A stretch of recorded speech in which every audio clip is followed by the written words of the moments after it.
Aux premières heures du 15 août 2025, bien avant que l'aube ne touche les horizons plats du sud de la Russie, le cargo Port Olia 4 glissa silencieusement de son quai dans le port caspien d'Ola, dans l'oblast d'Astrakhan.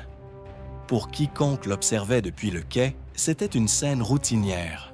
Un navire de charge entamant une nouvelle traversée sans incident sur des eaux que Moscou avait toujours considérées comme son arrière-cour la plus sûre. Pendant des décennies, la mer Caspienne avait été décrite dans les cercles navals russes comme un sanctuaire, un lac intérieur entouré de nations amies ou neutres, très loin des lignes de front de la guerre. Mais ce matin-là, les apparences étaient trompeuses. Sous la surface de ce départ ordinaire se cachait une cargaison secrète et un risque calculé. Les services de renseignement ukrainiens, surveillant discrètement les canaux et les données satellitaires, avaient confirmé quelques jours plus tôt le contenu du cargo.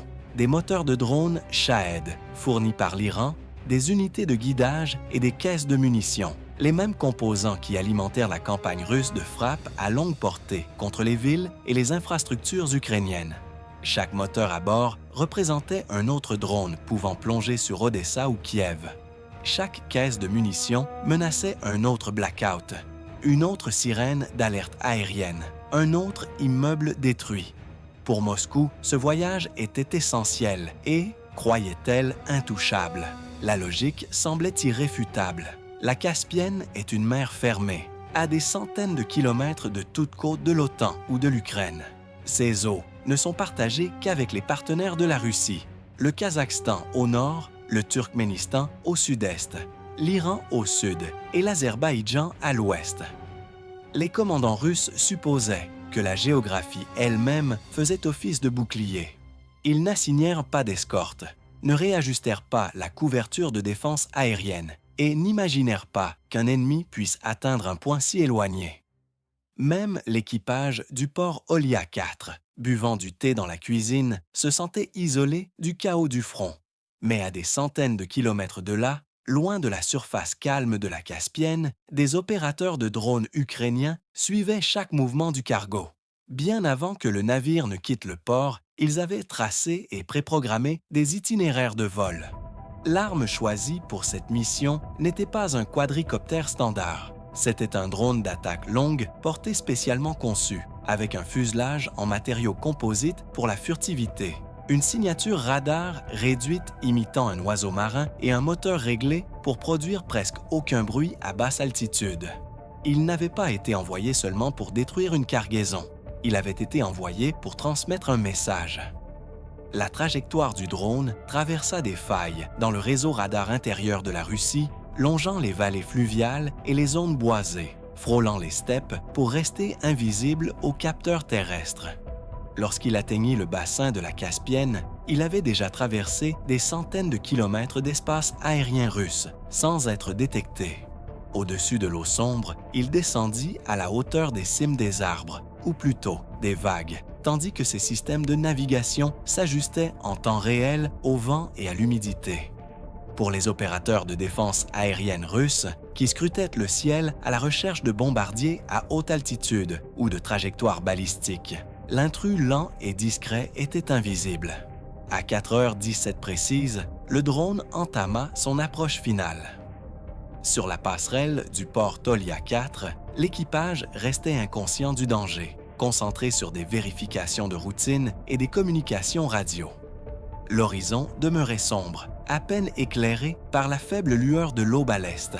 Quelques instants plus tard, les opérateurs en Ukraine donnèrent l'ordre final.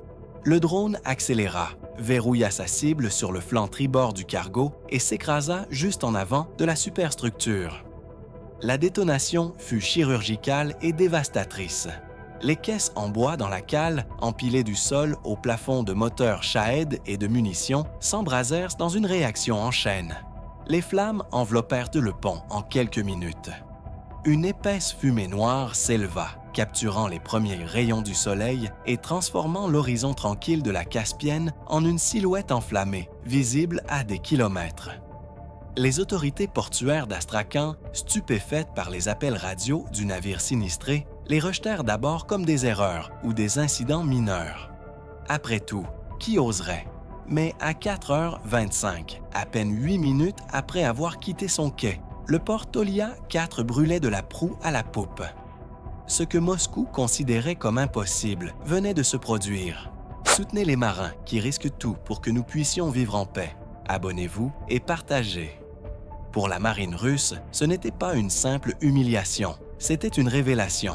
La mer Caspienne, autrefois présumée intouchable, avait été violée. La distance et la géographie avaient échoué comme boucliers. Si l'Ukraine pouvait frapper un cargo ici, au cœur du territoire russe, alors aucune raffinerie, aucun port et aucun centre logistique ne pouvaient être considérés comme sûrs. L'attaque n'était pas seulement un acte de destruction, c'était une réécriture calculée des règles de la guerre moderne, un signal adressé à la Russie et au monde.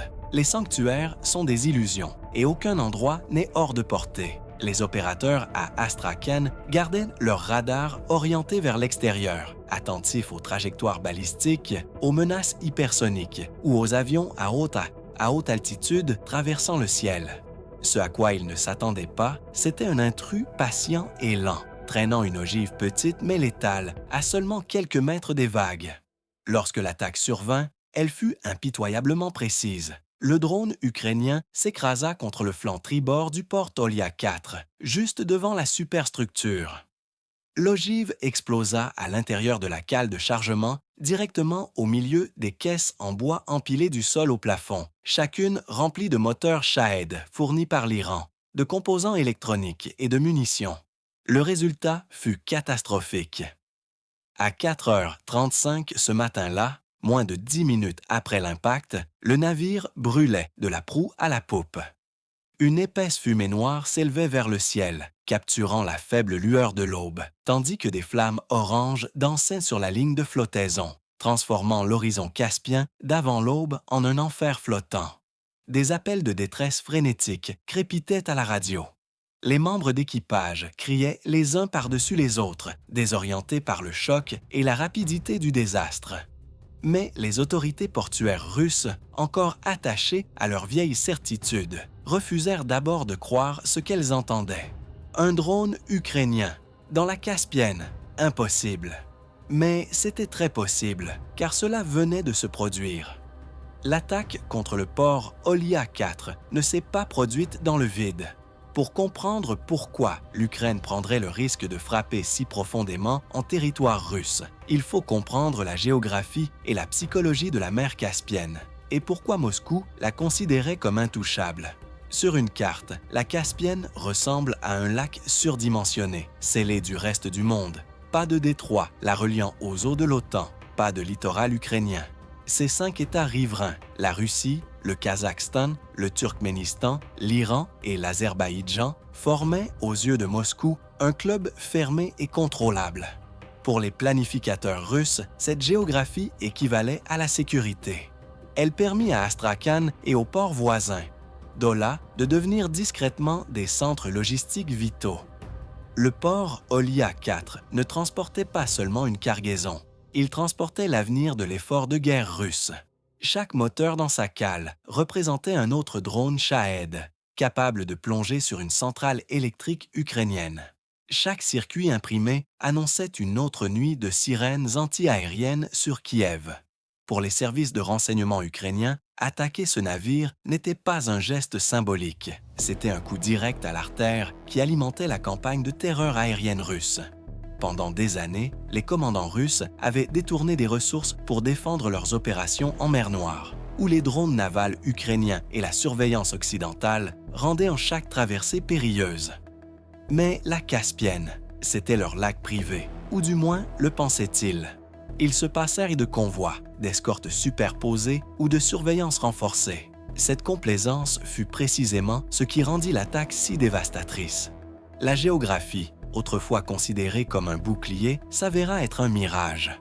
Lorsque le drone ukrainien toucha sa cible, il ne perça pas seulement une coque, il perça une doctrine. Il détruisit l'illusion selon laquelle la distance équivaut à la sécurité. Si un drone pouvait traverser des centaines de kilomètres d'espace aérien russe sans être détecté et détruire un cargo dans la mer intérieure de la Russie, alors aucune raffinerie, aucun port ni aucun centre logistique ne pouvait être considéré hors d'atteinte.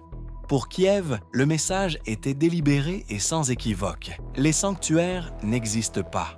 Abonnez-vous pour suivre des histoires d'héroïsme silencieux qui sauvent des vies chaque jour. Pour Moscou, le cauchemar était double, militaire et psychologique.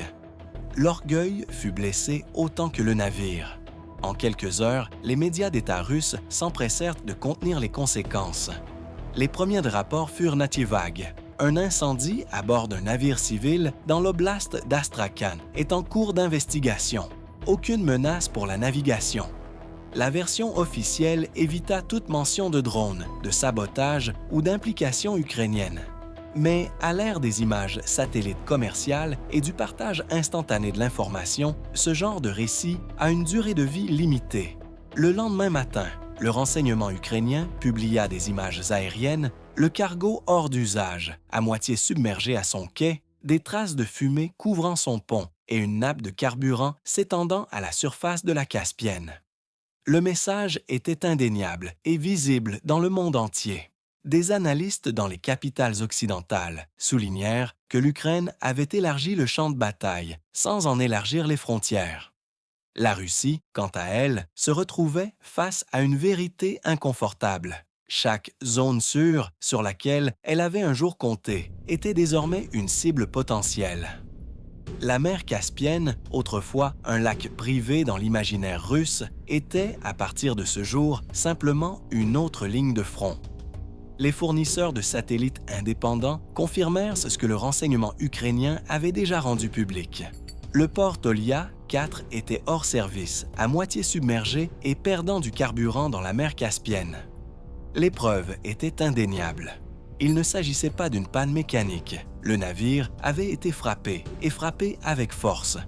Le ministère russe de la Défense garda un silence officiel, refusant de commenter. Les médias pro-Kremlin s'empressèrent de limiter les dégâts, avançant des explications alternatives. Une panne électrique, un incendie spontané dans la salle des machines, voire des rumeurs de négligence de l'équipage.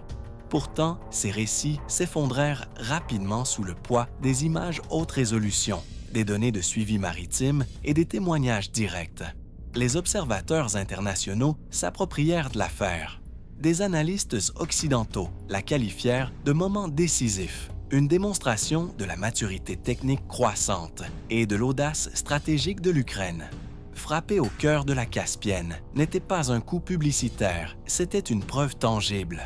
Kiev avait montré qu'elle pouvait construire ou modifier des drones capables de parcourir des distances extraordinaires, de pénétrer profondément dans l'espace aérien ennemi, d'échapper au réseau radar et de frapper avec une précision chirurgicale.